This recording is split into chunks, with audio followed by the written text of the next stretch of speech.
Hare Krishna. So welcome to the ISKCON of DC Bhakti Shastri course. We're continuing today with the Nectar of Devotion. This is the 8th part of the Nectar of Devotion portion of the course. And today we're covering chapters 16 and 17. Chapter 16 is called Spontaneous Devotion Further Described. It's further described because the last chapter introduced the topic, Raga Nuga Sadhana Bhakti. So they're covered in two chapters, 15 and 16. They're concerned with it's an advanced stage of sadhana bhakti practice, devotional service and practice, and it's called Raga Nuga. And raga was defined because it has this possession of raga, their spontaneous attraction for something while completely absorbed in thoughts of it, with an intense desire of love. And so it says devotees who have this raga, they're called ragatmika devotees, and they are eternal associates of Krishna. So they're of a very high level. So they possess this raga. And Prabhupada says, devotional service executed with such feelings of spontaneous love is called ragatmika bhakti. So there's ragatmika devotees who perform ragatmika bhakti. It means that we found that there were two different types of them. They no longer see the Lord as God. They see him more in terms of their relationship with him. They have a personal relationship, not just as the Lord and tiny created beings, but they actually have a personal relationship with them. And then so that's ragatmika. Raganuga takes that raga and adds that anuga, which means to follow. So Raganuga bhakti is where a practitioner of sadhana bhakti becomes deeply attracted to the mood of service of a particular ragatmika bhakti, one of the eternal associates of Krishna. One gets caught up in that mood, and we'll find out that it's not something that just happens whimsically or just happens easily. It's a real transformation that takes place. It's not something we can just decide to do. And so in chapter 15 they talked about those who are going to be followed, the ragatmika devotees, who the raganugas are going to follow. And they said that we talked about, so they said there were two different types of them. One that has a sensual or conjugal attraction. It was called they were kama. Was the force of them. So the gopis were prime examples of that. It's also a type of relationship, but it's a special, very intense type. And then in the other, and so that was described. That was up through that was described in chapter 15. That category of ragatmika devotees. And then, but they said there's also one that's called relationship or sambandha, another category of ragatmika devotees. And that kind of, I'm not sure why it happened, but that starts here at the beginning of chapter 16. So we're finishing at the very beginning of chapter 16. We're finishing this elaboration on who the ragatmika devotees are. So the ones we're going to hear about this time are the ones that have a relationship other than those in conjugal love. So like parents or friends are examples of that. So Nanda Maharaj and Subal and these type of devotees are ragatmika devotees with relationship as their modality. And Prabhupada says, in the attitude of the denizens of Vrindavan, such as Nanda Maharaj and Mother Yashoda, is to be found the ideal transcendental concept of being the father and mother of Krishna, the original personality of Godhead. The devotion of the ragatmika bhaktas is far beyond that of those practicing sadhana bhakti, and will be discussed in later chapters. Prabhupada mentions this, that they're just given brief descriptions. Their type of devotion, the ragatmika devotees, the eternal associates, Details about their activities and their relationships with Krishna aren't given here in this section, because this section of the Nectar of Devotion is talking about sadhana.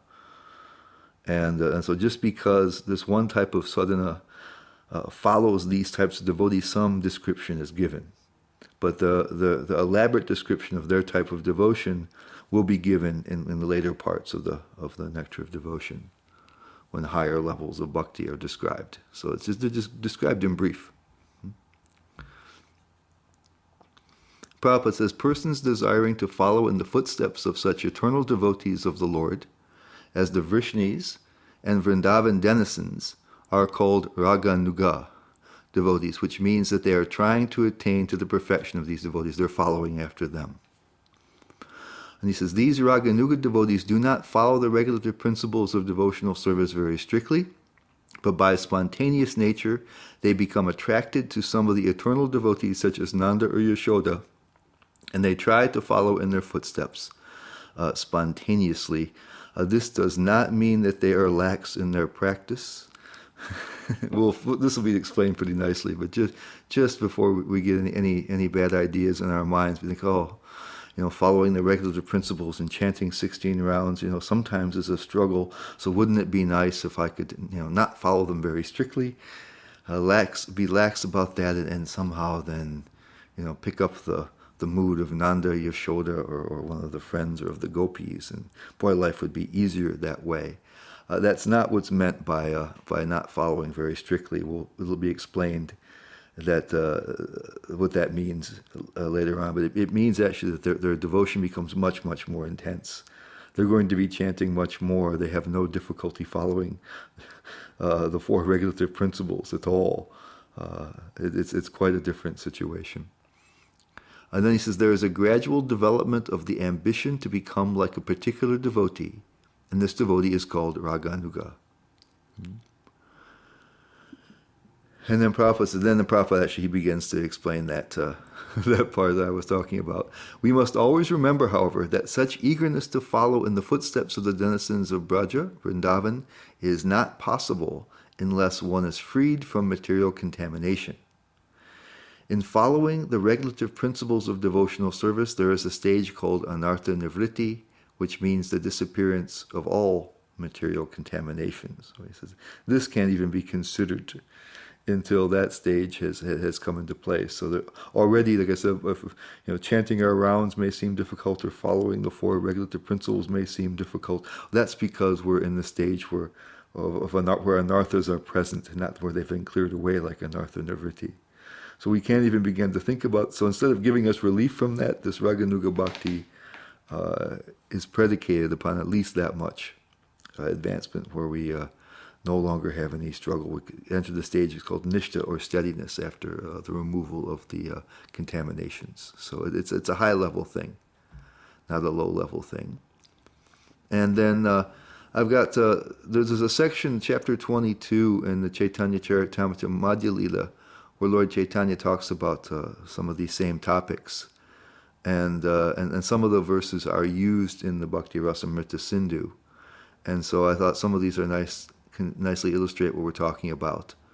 And so this one is Chaitanya Charitamrita Madhya Lila 22:149, and I'm taking them a little bit out of order in the chapter because they kind of appear in a little different order in the Bhakti Rasamrita Sindhu. I don't think this one appears directly in it, but it's talking about the same kind of topics. And so it says, the original inhabitants of Vrindavan are attracted to Krishna spontaneously in devotional service. Nothing can compare to such spontaneous devotional service, which is called Ragatmika Bhakti. When a devotee follows in the footsteps of the devotees of Vrindavan, his devotional service is called Raganuga Bhakti. And we'll see, we saw above, I'm going to go back here, where Prabhupada mentions that persons desiring to follow in the footsteps of such eternal devotees of the Lord as the Vrishnis and Vrindavan denizens are called Raganuga. And he's also going to put later on the queens of Dwarka in this category. Most places, and even here in the Chaitanya Charitamrita, I found some other examples from Bhaktisiddhanta Saraswati and other places, also Jiva Goswami and the Vishwanath Chakravarti Thakur, they tend to want to limit Raganuga simply to the residents of Vrindavan.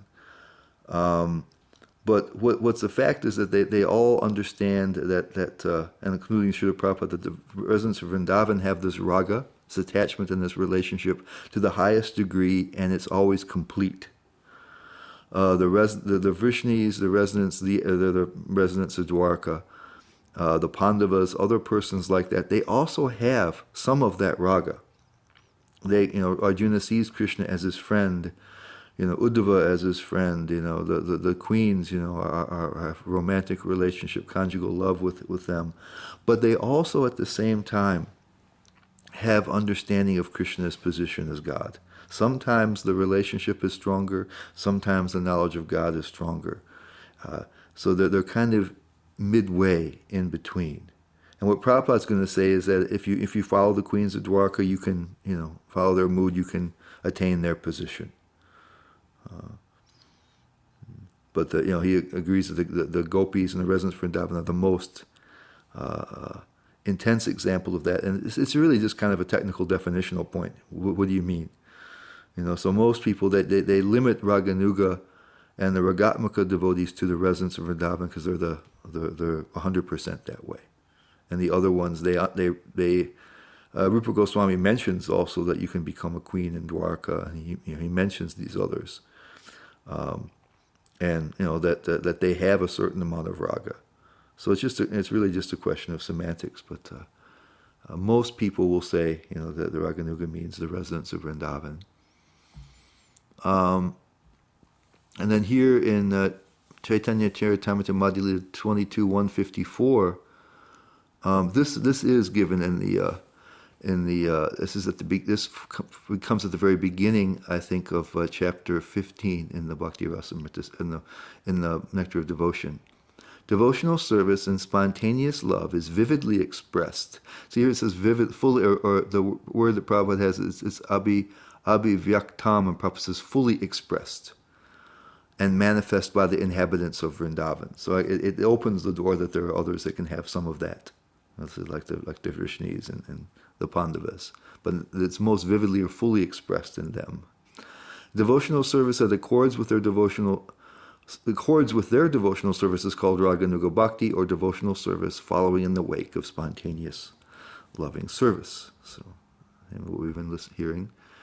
And then there's a CC Madhya 22:153, and there's a nice purport here from Srila Bhaktisiddhanta Saraswati. Prabhupada's quoting Srila Bhaktisiddhanta Saraswati in his purport.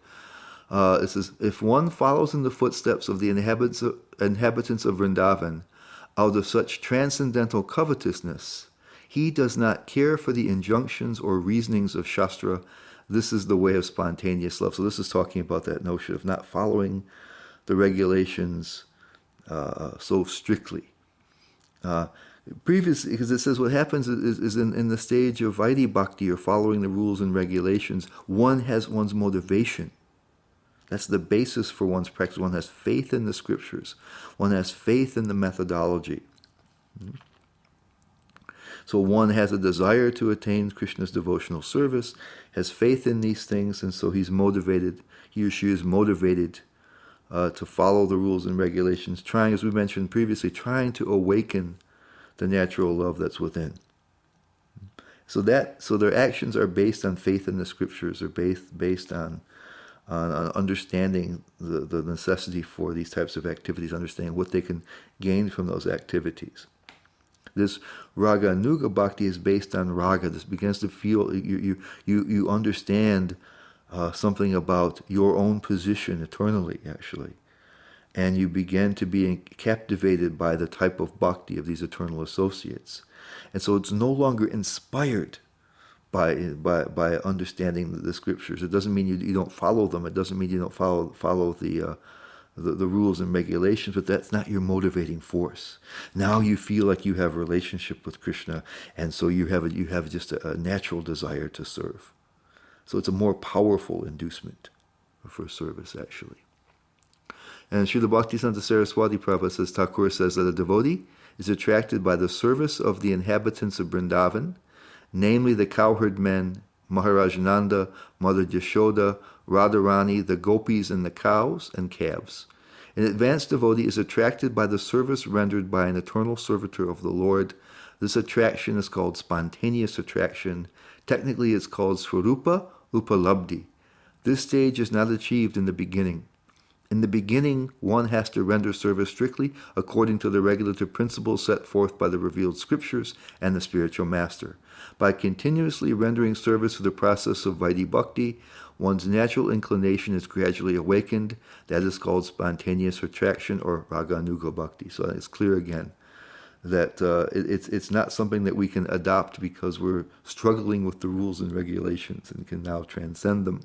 It's something that happens through the proper practice of bhakti and awakens in a later stage. Then we have Chaitanya Charitamrita 22, Madhya Lila 22, 155. And it says, when an advanced, this is quoted in the Bhakti Rasamrita Sindhu in the Nectar of Devotion. When an advanced realized devotee hears about the affairs of the devotees of Vrindavan, in the mellows of Shanta, Dasya, Sakya, Vatsalya, and Madhurya, he becomes inclined in one of these ways, and his intelligence becomes attracted. Indeed, he begins to covet that particular type of devotion. When such covetousness is awakened, one's intelligence is no longer depends on the instructions of Shastra, revealed scripture, or on logic and argument. So again, it doesn't depend upon it. The motivation now becomes that feeling of connectedness with Krishna. And we were talking before, Prabhupada said early on, he said, devotional service becomes spontaneous when you want to do your service very nicely. And it's interesting, I think in ISKCON, you know, we know that we have a relationship with Krishna. we hear a lot about devotees who have that sort of relationship. So we may not know what our eternal relationship is. We may not be able to focus on one particular type of devotee. It doesn't make sense for us to do that. But even in the very beginning, we have some kind of background knowledge that there's an intimate relationship with Krishna that's available to us. And so a little bit of that in the background may operate and make us want to do service more nicely. Prabhupada mentioned that was like the beginning of spontaneous devotion. Somebody comes down, serves the deity, and wants to do it nicely, he said. So I guess I can see how it's not technically what we're talking about here, but the beginning stages. So it doesn't begin, it's not dependent upon the regulations. That doesn't what gives you your faith and your motivation. You still do them because that's devotional service. That's how you please Krishna. But the reason you do it is because you feel this connection with Krishna, and not just that you have faith that this is the right thing to do to attain devotion. And then there's in the Nectar of Instruction, verse 8, in part of the Prabhupada's purport, he quotes Srila Bhaktisanta Saraswati. So this is Bhaktisanta Saraswati's purport on verse 8, and that was part of Prabhupada's purport. So this is from Srila Bhaktisanta Saraswati as quoted by Srila Prabhupada. Chaitanya Charitamrita advises those who are neophytes to give up all kinds of motivated desires and simply engage in the regulative devotional service of the Lord according to the directions of Scripture. So I think we're seeing how it progresses again. In this way, a neophyte can gradually develop attachment for Krishna's name, fame, form, qualities, and so forth. And when one has developed such attachment, he can spontaneously serve the lotus feet of Krishna, even without following the regulative principles. It doesn't mean we violate them, but that we don't need them to, okay, now this is the time to do this is the time to do this is the time to do that. It's like I'm serving Krishna more constantly, more intently than that. This stage is called Raga Bhakti, or devotional service in spontaneous love. At that stage, a devotee can follow in the footsteps of one of the eternal associates of Krishna in Vrindavan. This is called Raganuga Bhakti. Raganuga Bhakti, or spontaneous devotional service, can be executed in the Shantaras, when one aspires to be like Krishna's cows, or the stick or flute in the hand of Krishna, or the flowers around Krishna's neck. In the Dasya Ras, one follows in the footsteps of servants like Chitrak, Patrak, or Raktak. In the friendly Sakya Ras, one can become a friend like Baladev, Sridama, or Sudama.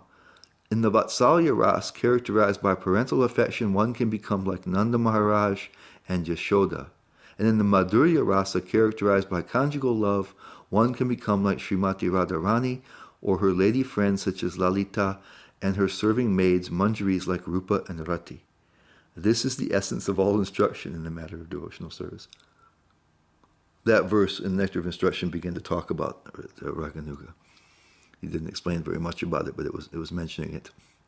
So it should be clear that the devotional service in Raganuga Bhakti is more intense than in Bhakti based upon and motivated by scriptural injunctions. Such devotees will be chanting more rather than less and will not even have attraction for sinful activity. So we shouldn't imagine that we can ditch our struggles in trying to serve Krishna by taking up this higher path unless we are quite ready for it. Therefore, in the beginning, everyone should strictly follow the regulative principles, this is Prabhupada, and of devotional service according to the injunctions of the scriptures and the spiritual master. Only after the stage of liberation from material contamination can one actually aspire to follow in the footsteps of the devotees of Vrindavan. I think that's clear how we need to proceed on that.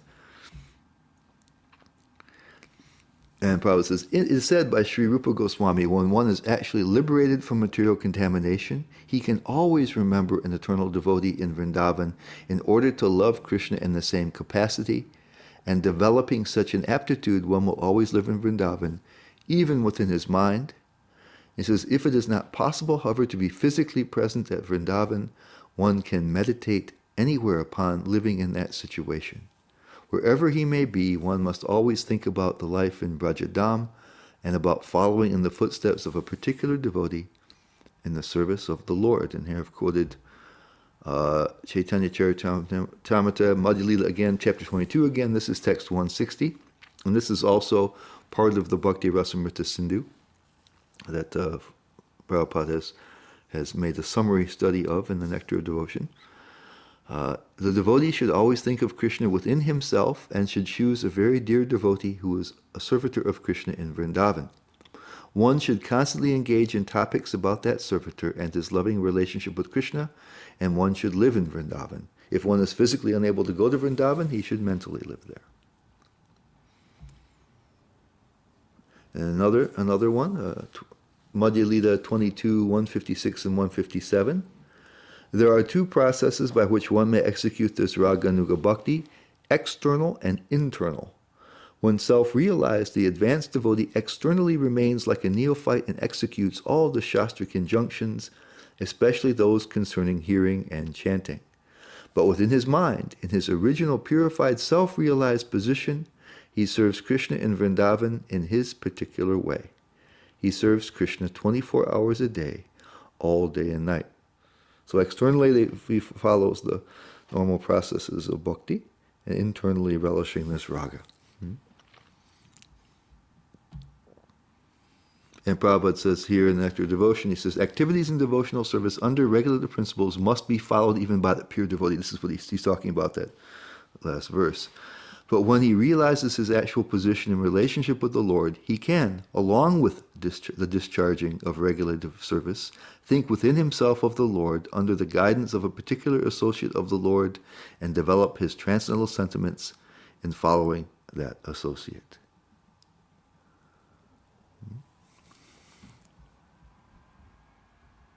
That's how it works. And Prabhupada says, and then Prabhupada, this is not present here in the Bhakti Rasamrita Sindhu. Prabhupada is bringing this up for our, there's like a purport for Prabhupada here. In this connection, we should be careful about the so-called Siddha Pranali. The Siddha Pranali process is followed by a class of men who are not very authorized and who have manufactured their own way of devotional service. They imagine that they have become associates of the Lord simply by thinking of themselves like that. This external behavior is not at all according to the regulative principles. The so-called Siddha Pranali process is followed by the Prakrita Sahajya, a pseudo-sect of so-called Vaishnavas. What generally happens, it means that if there's a qualified guru, this is the original idea, that they can see when their disciples are ready to take up Raganuga, and they will tell them who their identity is, their spiritual identity is, and give them some hints about how they can serve in that particular mood. To be fair, this Siddha Pranali was a legitimate part of our tradition. This is a Gopal Guru Goswami, a close associate of Lord Chaitanya, Vishwanath Chakravarti Thakur, and some others, great acharyas in our tradition, have described this process as it's done legitimately. But as Prabhupada said, it was taken up by others who took it very cheaply. And that's why he says a pseudo-sect of so-called Vaishnavas, the Sahajis. And it's something that that wasn't followed by either Bhaktisiddhanta Saraswati or Srila Prabhupada in today's environment. And because it takes, and their followers, faithful followers, don't do that either. And I think we can understand why they don't do that, because it's it can be people can imitate that, they can fake it. It takes somebody of high quality, both as a master and disciple, to be able to do that properly. And so they both took it that the time will come, and we'll understand who we are, and it's not something that's required to have happen. And so that's a dicey proposition, because you may run into persons who don't know what they're doing and are not qualified, and we ourselves may not be qualified to receive such a thing. So in our tradition now, the current tradition, those who are following Bhaktisiddhanta Saraswati and Prabhupada don't do that, even though there was a time when there was a legitimate practice of that before it became taken by the Sahajis. I just thought I'd point that out. Sometimes people will challenge us on that point. And then Prabhupada says, Sri Rupa Goswami says that learned acharyas recommend that we follow the regulative principles even after the development of spontaneous love. Spontaneous love for Krishna. According to the regulative principles, there are 9 departmental activities as described above, and one should specifically engage hearing, chanting, remembering, engage himself in the type of devotional service for which he has natural aptitude. And this corresponds to something in the Bhakti Rasamrita Sindhu that talks about how the Raganuga bhaktas will sometimes not practice some details of the regulative principles which conflict with their mood. And Vishwanath Chakravarti Thakur, in his commentary on Bhakti Rasamrita Sindhu, he says that the Raganuga practitioners will avoid services which may conflict with their devotional mood. And he says, like meditating on Dwarka or worshipping the queens of Dwarka, if they're following the gopis, then those particular things, they're kind of details of elaborate types of devotional service. But they continue with the major elements like hearing and chanting. So even in cases where they don't follow the regulative principles, it's not the major ones. It's little details, because they might conflict with their mood. So hearing and chanting is continued, and all the other basic ones are done. So again, there's no way to escape the regulative principles. If we're feeling that they're a burden, we're not ready for anything higher. We have to work on that, and all the major ones are going to remain in Raganuga Sadhana Bhakti. So we just have to get used to it. We have to become purified, and therefore then devotional service becomes an unmitigated pleasure, and no longer at all burdensome. And Prabhupada says, devotional service following the footsteps of the gopis of Vrindavan or the queens at Dwarka is called devotional service in conjugal. So here again, Prabhupada is including them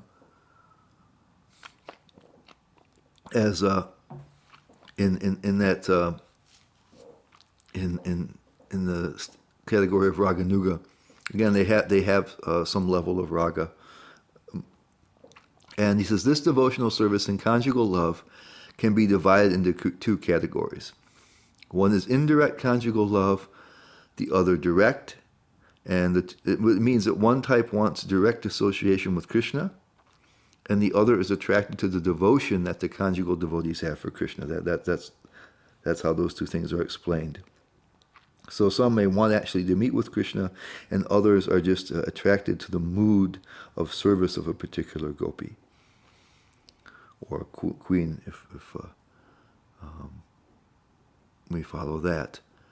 And it says to be directly attached to the Supreme Personality of Godhead in conjugal love is technically called Keli. This is Prabhupada writing here. This Keli performance means to directly join with the Supreme Personality of Godhead. There are other devotees who do not wish direct contact with the Supreme Person, but who relish the conjugal love affairs of the Lord with the gopis. That's what it was. Such devotees simply enjoy simply by hearing of the activities of the Lord with the gopis. Things like that. So they're more attracted to the devotion of the gopi, of that particular gopi that they're following, rather than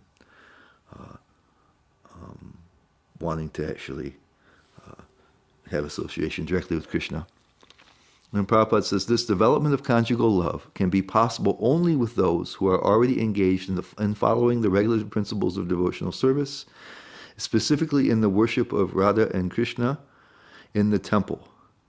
Such devotees gradually develop a spontaneous love for the deity, and by hearing of the Lord's exchange of loving affairs with the gopis, they gradually become attracted to these pastimes. After this spontaneous attraction becomes highly developed, the devotee is placed in either of the above mentioned categories. So it says that comes from, this is how it's caused. What gives the impetus to it? It says that people start to develop this attachment for a particular type of conjugal love, or with Raganuga can be inspired by seeing the deities in the temple and hearing about the pastimes of the relevant devotees. And that may awaken that. And then Prabhupada says this development of conjugal love for Krishna, this is mentioned directly in the Bhakti Rasamrita Sindhu, is not manifested in women only. The material body has nothing to do with spiritual loving affairs. A woman may develop an attitude for becoming a friend of Krishna, and similarly, a man may develop the feature of becoming a gopi in Vrindavan. And there's an example of the sages of Dandakaranya, who were male and who wanted to, they were attracted to Lord Ramachandra when he was in exile there. He was married and had only one wife, but they knew that they heard about that Krishna would come, and so he blessed them to take birth as gopis. They're called the Rishi Chari gopis. When Krishna appeared, those are gopis that came from rishis, sages. And then Prabhupada says, conjugal love is divided into two classifications, namely conjugal love as husband and wife, and conjugal love as lover and beloved. One who develops conjugal love for Krishna as a wife is promoted to Dwarka, where the devotee becomes the queen of the Lord. One who develops conjugal love for Krishna as a lover is promoted to Goloka Vrindavan, to associate with the gopis and to enjoy loving affairs with Krishna there. So Rupa Goswami agrees with that. They said most people don't generally put the residents of Dwarka under the category of Raganuga, but they do have raga. It's just not 100%. And if you serve them in that mood, you go there. So it doesn't really make much difference, right? If you have the one type of rag, that'll take you to Vrindavan, that goes there. If you have another type, it can take you to these other places. That's what they say. What Vishwanath Chakravarti Thakur says is then those people may even be attracted, to the gopis too, but they don't give up some of the details of the regular principles, like the meditating on Dwarka or worshiping the queens, and so they keep a certain notion of the Lord as God, and so they go there. So either they're attracted to that particular style, or somehow they can't focus completely on the gopis' worship. The two ways they can go to Dwarka. Devotees who are attracted to Krishna as parents or friends, this is Prabhupada here, it says should follow in the footsteps of Nanda Maharaj or Subala, respectively. Nanda Maharaj is the foster father of Krishna, and out of all the friends of Krishna, Subal is the most intimate in Vrajabhumi. These are, Prabhupada is giving main examples there. We saw the quote from Bhaktivinoda Saraswati before, where he said that there could be Raganuga practitioners in servitude and even in neutrality, and he gave other examples of friends that you can follow. He also mentioned Yashoda here, so Prabhupada is giving us an example there. Sometimes, people want to take little one sentence out of Prabhupada's books and say, okay, this is, this is what it is. Raganuga Bhakti, you can only follow Nanda Maharaj or Subal in those circumstances. You can't follow Mother Yashoda, you can't follow anybody else. But he just means these are examples there. It doesn't, it's not like that. He's giving the prominent examples that you can follow.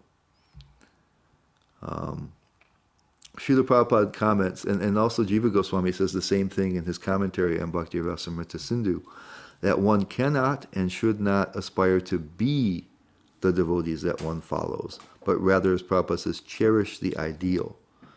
So you want to have a similar mood.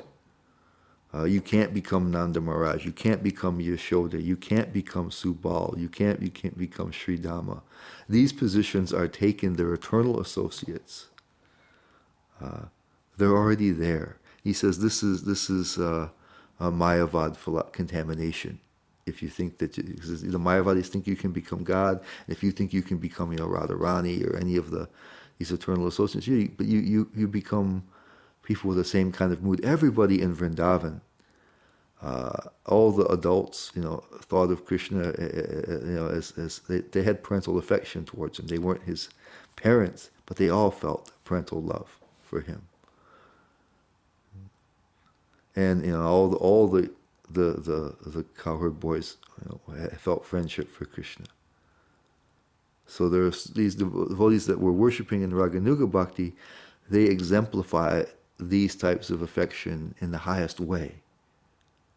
That's why they're the eternal associates. And so the others then cooperate with them. They share some of the same mood. They also play a part in the Leela. And then Prabhupada says, this is a quotation from the Bhakti Rasamrita Sindhu. Prabhupada says, in the Skanda Purana, there is a story of an old man residing in Hastinapur, capital of the kingdom of the Pandus, who desired Krishna as his beloved son. This old man was instructed by Narad to follow in the footsteps of Nanda Maharaj, and thus he achieved success. And the commentaries on that verse in the Bhakti Rasamrita Sindhu, they give a little bit more background on that. Vishwanath Chakravarti Thakur says that the carpenter worshipped a deity of Krishna as if it were his son. He says he didn't have to do a separate internal meditation because his external service to the deity allowed him to fully express his inner mood. Like we were saying before, that these devotees, they follow, externally they act like regular devotees and internally cultivate this Raganuga mood.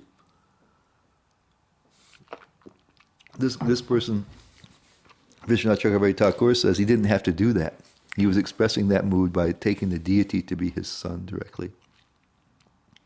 And Jiva Goswami says that the carpenter became one of the parents of the children kidnapped by Lord Brahma and got to be Krishna's father when Krishna expanded himself to replace the kidnapped boys. Lord Brahma kidnapped the cowherd boys and calves and expanded himself as replacements for them. And so all the cows who had calves and all of the parents who had cowherd boys that were stolen, they got Krishna, although they didn't realize it. And it says they developed the same attraction for them. It was Balaram noticed a change. He said that now previously everybody loved Krishna more than their own children, and now suddenly everybody loved their own children just as much as they loved Krishna. He understood something was wrong. And the cows also, they have more affection for the older calves than their ones. And then Prabhupada says, this spontaneous love, this Raganuga Bhakti, for Krishna can be developed only by the special mercy of Krishna or his pure devotee. And so that's what it takes to achieve that. And now we go on to chapter 17. So that covers the Raganuga Sadhana Bhakti. Now we're moving into Bhava Bhakti. So the eastern ocean of the Bhakti Rasamrita Sindhu, that's what we're going to cover, chapters 1 through 19. It's the eastern ocean.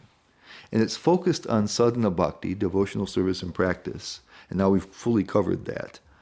We had so many chapters on Vaidhi Bhakti, the different rules and regulations, the way that we can practice. But it also it serves as an overview of all of bhakti. So it's going to talk a little bit about the two other stages of bhakti. There's devotional service and practice that we've discovered, the two types of sadhana, Vaidhi Bhakti and Raganuga Bhakti. And then there's bhava and then prema. So we're going to hear a little bit in this Eastern Ocean, just a quick little summaries of bhava and prema, because it as well as focusing on sadhana, it gives you an overview of all bhakti. So we're going to get a little overview of bhava and prema. Chapter 17 will start bhava or ecstatic love. 18 will continue it, and 19 will talk about prema. So next week we'll finish bhava, and we'll cover prema. Okay, that's what's going to happen here. So 17 is talking about bhava, introducing that. And Prabhupada says, by the process of executing regulated devotional service, one is actually elevated onto the transcendental stage, beyond the material modes of nature. At that time, one's heart becomes illuminated like the sun. When a devotee is purified like the sun, from his pure heart, there is a diffusion of ecstatic love which is more glorious than the sunshine. Only at that time is the attachment to Krishna perfect. You may wonder where Prabhupada's, he's kind of waxing very poetic there. It's very lovely. And it comes from the text. The verse that's given there in the Bhakti Rasamrita Sindhu describes bhava as, it compares to prema as the sun, and bhava is like one ray of the prema sun. So it's the beginning of dawning of prema. And then Prabhupada says, spontaneously the devotee becomes eager. This is more spontaneous than Raganuga Bhakti. Super spontaneous. Spontaneously the devotee becomes eager to serve the Lord in his ecstatic love. At this stage the devotee is on the platform of Uttama Adhikari, perfect devotion. Such a devotee has no agitation from material affections and is interested only in the service of Radha and Krishna. So this is that you have reached transcendence. It says, Vishwanath Chakravarti Thakur says in the Madhurya Kadambini that the internal potency of the Lord descends upon the devotees at that time. And so at that point, you understand your eternal position and you begin to learn how to live in transcendence, even though you may still be in this world. And then this is Bhava Bhakti. The Bhava manifests in two ways, has two features, Prabhupada says. And Prabhupada calls them executive and effective. And he never mentions executive again, but I think I figured out where he's going here, so I'm going to try to explain. So he says this effective portion of devotional service is called bhava, or ecstasy. So there's this feeling of ecstasy there in your particular mood. And then Prabhupada says the ecstasy sometimes erupts into, the ecstasy sometimes erupts into physical symptoms, which are the executive manifestation. So there's outward signs of it. And Prabhupada says, these symptoms are activities of ecstasy. They are visible in the shivering of the body and the shedding of tears. So sometimes the bhava, this ecstasy in this particular mood of service, is just there. It's present in their consciousness, presence in their heart. But then sometimes it overflows. And there's in the Shikshastakam, the verse on bhava is the one where there's choking up of the voice, standing of the hairs on end, and the shedding of tears. Prabhupada says shivering in the body here, a similar thing, the horripilation. So he says, these symptoms are activities of ecstasy. They are visible in the shivering of the body and the shedding of tears. Ultimately there's eight asta sattvika bhavas. At the beginning of bhava, usually these are the ones that are present, and they're only present some of the time. In prema, these things will become very intensive, and there'll be more of them. And so what happens then, after these, sometimes there's these eruptions of physical manifestations of ecstasy, the shivering and the crying of tears, or the choking up of the voice. They subside, but they nourish the ecstasy from which they arose. And Prabhupada says, the way Prabhupada explains it, he says, after the outward appearance of these ecstatic symptoms, they stay within the mind, and continuation of ecstasy is called samadhi. This stage of appreciation becomes the cause of future exchanges of loving affairs with Krishna. Right. So there's the internal mood that sometimes erupts into physical manifestations. Those physical manifestations nourish that internal mood. So that's how I understand how that goes on. And then how do you get that? Right? That's the natural question. So elevation to this stage of ecstasy can be possible in two ways. This is how you get bhava bhakti. The most common way is through sadhana bhakti. That's why sadhana bhakti has been so thoroughly discussed. The whole purpose of sadhana bhakti is to take you to bhava and to prema. And it's supposed to awaken these things within you. Prabhupada mentioned how devotion is naturally is part of our intrinsic nature. This is a question of awakening it. So sadhana is supposed to do it. And Prabhupada says, the purport is that one should execute devotional service rigidly in the association of devotees, so that there will be certainty in raising oneself to that ecstatic position. And Prabhupada emphasizes here, and also the Bhakti Rasamrita Sindhu does with some of the verses quoted, that regular devotional service, it means associating with devotees. We saw that so much in the Nectar of Instruction, and we saw it so much also in the list of regulative principles that was one of the 5 potent ones, associating with the devotees of the Lord. And so Prabhupada's emphasizing that here. So the first one is sadhana bhakti, which includes associating with devotees. The other way is by the special mercy of Krishna, or by the mercy of a pure devotee of Krishna. So there's some special mercy. And this one, it says, is very rare. But it's interesting how Prabhupada describes this. He says, although this was very rare, Prabhupada says that we should think that such mercy is possible, and he gives this following advice. I got a little problem with my typo in my PowerPoint here, but Prabhupada says it's very, even though Prabhupada says it's very rare, and Rupa Goswami says it's very rare, Prabhupada gives us this advice. He says, one should devoutly execute the regulative principles of devotional service, and at the same time hope for Krishna's favor or for his devotees' favor. So he says we can expect it as possible even though it's rare. So he keeps us open to both possibilities. Don't just depend upon the special mercy. Do your sadhana, but don't also close yourself off to that possibility. So I thought that was quite lovely. He says, "Hey, it may come," He says specifically, don't just don't be lax, but but do both. Hope for the mercy as well. And so now Rupa Goswami will give us examples of how people attain to bhava by those ways, by sadhana bhakti, by special mercy of Krishna, and by special mercy of the devotees. And remember, there were 2 types of sadhana bhakti. There's Vaidhi bhakti and Raganuga bhakti. So both of those types of bhakti can take you to bhava. So Vaidhi bhakti, or following the regular principles, the Prabhupada says, and the 2 kinds of devotional service, namely devotional service through regulative principles, that's Vaidhi bhakti, and through spontaneous love, were discussed.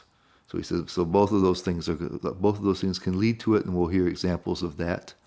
And Narad is an example of achieving bhava through regulative principles. He heard from and served a group of advanced devotees, and that's what allowed him to do that. It wasn't special mercy, but he was doing, like Prabhupada said, that regulated devotional service means associating with devotees. That's part of it. And in the Bhakti Rasa and the Nectar Devotion, it says, Prabhupada says, he was engaged in the service of great devotees and used to hear their talks and songs. Because he had the opportunity to hear these pastimes and songs of Krishna from the mouths of pure devotees, he became very attracted within his heart. Because he had become so eager to hear these topics, he gradually developed within himself an ecstatic love for Krishna.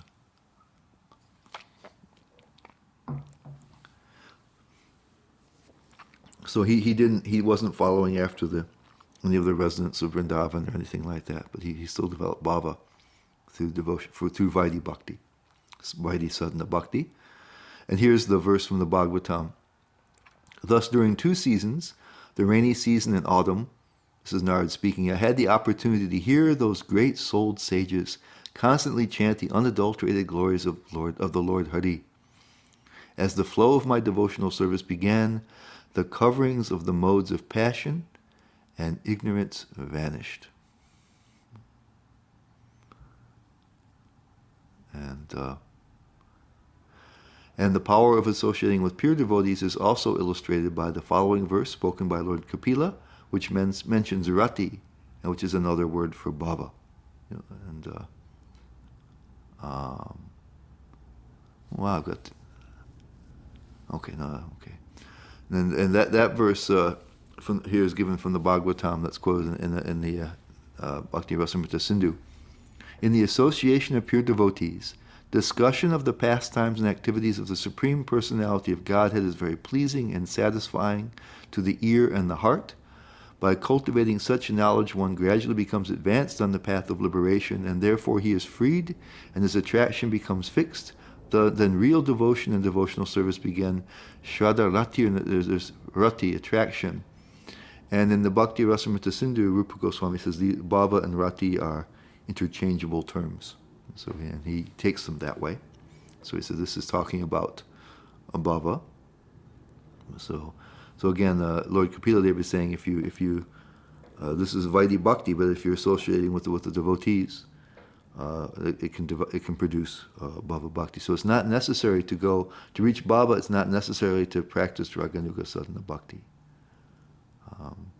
It's necessary if you want to be in order to become a resident of Vrindavan, Goloka Vrindavan, or at least in the mood, a close associate of the eternal associates of Krishna. It takes that, but you can still go to bhava even through the practice of Vaidhi Bhakti. And then Prabhupada says, when a realized soul, this is explaining the power of association with devotees, when a realized soul who is engaged in the service of the Lord is speaking, he has the potency to inject spiritual life within the audience. One should therefore seek the association of such pure, unalloyed devotees, and by such association and service, a neophyte devotee will certainly develop attachment to love and devotion for the Supreme Personality of Godhead. Okay. So particularly in that Sadhana Bhakti they're emphasizing here, both Rupa Goswami and Prabhupada are emphasizing the association with devotees is so crucial. And then an example of bhava arising from spontaneous love, or Raganuga Bhakti, is given. And Prabhupada just kind of quotes this little thing and doesn't explain further. But in the Padma Purana, there is a story of a neophyte devotee, this is what Prabhupada says, who, in order to raise herself to the ecstatic platform, danced all night to invoke the Lord's grace upon her. And in his commentary on that verse in the Bhakti Rasamrita Sindhu, Jiva Goswami says that the verse says she danced with great joy in her heart. So that was a sign of this spontaneous attraction, and was following in the mood of the gopis. That's why she was dancing. And usually, I guess dancing before the deity was one of the regulative principles, but this was a little different. So it says this was an example of somebody in Raganuga attaining bhava, sadhana bhakti. So there's both types of sadhana bhakti that one can do it. And so then Rupa Goswami changes over and gives examples of attainment of bhava by special mercy of Krishna, and then special mercy by the devotees. And it says that he can give his special mercy in three ways. Prabhupada says by speaking, glancing, or good wishes. And the quotation here from the Nectar Devotion is in the Naradiya Purana. There is a statement about development of ecstatic love simply by speaking. Lord Krishna said to Narad, "O best of the Brahmanas, I wish that you may develop unalloyed devotional service to me, which is full of transcendental bliss and all auspiciousness." So he's giving verbal blessings that convey the mercy.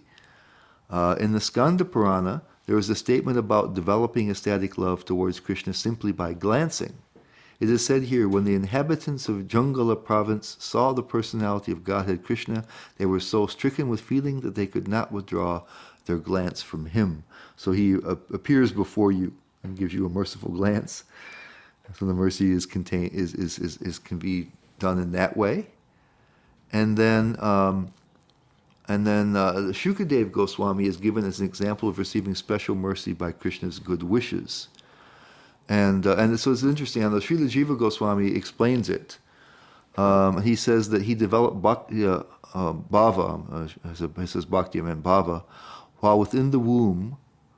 And I guess I'm guessing it had to be Shanta Rasa, because the story that we hear is that Shukadev Goswami was Brahman realized while he was in the womb. And Krishna even spoke some encouraging words to him to come out. He was refusing to be born, but he was saying he was already within the womb and developed bhakti. And that he didn't have mercy of devotees. He didn't have sadhana.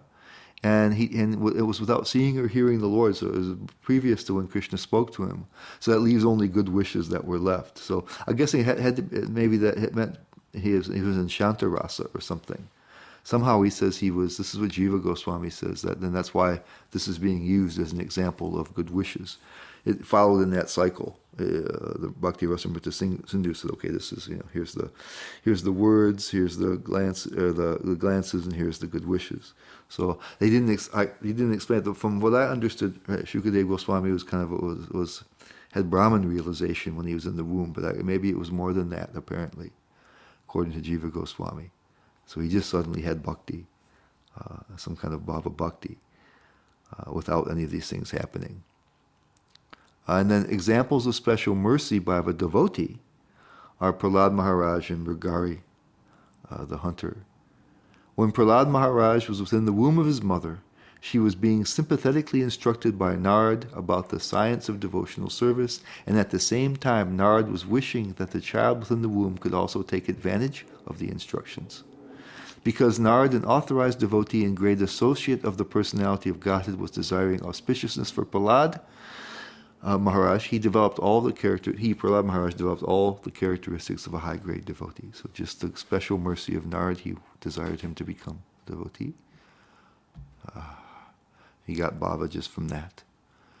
And then it says there's a statement in the Skanda Purana wherein Parvat Muni tells Narad, "My dear Narad, of all saintly persons you are so great and glorious that simply by your good wishes a low-born hunter has become a great, elevated devotee of Lord Krishna." He also began to chant Hare Krishna, but he went really quick. He went immediately from being a hunter with no understanding of anything to giving away all his possessions and depending fully upon the Lord. So that was, I think, example of that bhava happened without sadhana. He later on was chanting the holy name, very intently and things, but that was a sign of bhava, not the way he got it. I guess that's how you understand that. So, because if you know it, he sold all his possessions because they were gotten sinfully and was depending upon others for even for food, and just chanting the holy name. So his ability to just do like that shows that bhava was already present.